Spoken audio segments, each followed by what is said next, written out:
Hello all, உங்களோட morning ரஷ்ஷில் ஒரு 15 minutes இருந்தாலே போதும். இந்த கொத்து சப்பாத்தியை டக்குன்னு பண்ணி எடுத்துகிட்டு போயிடலாம். ரொம்பவே ஈஸி அண்ட் சிம்பிள். லேட்டாக ஆயிடுச்சு, காலையில் என்ன பண்ணுறதுன்னு தெரில அப்படின்னா இதை நீங்கள் லஞ்ச் பாக்ஸ்க்கு கன்சிடர் பண்ணலாம். இன்றைக்கி இல்லை கொத்து சப்பாத்தி கூட ப்ளைன் கர்ட் தான் வச்சுருந்தேன். ஸ்நாக்ஸ் பாக்ஸ்க்கு மாதுளம்பழம் அண்ட் கிரேப்ஸ் தான் வச்சு விட்ருந்தேன்.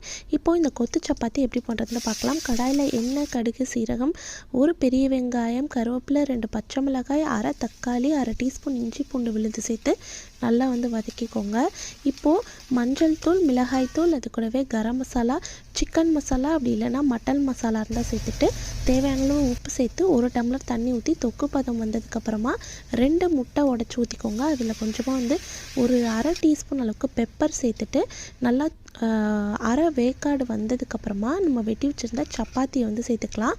அப்போ தான் நல்லா கோட்டாகி வரும்.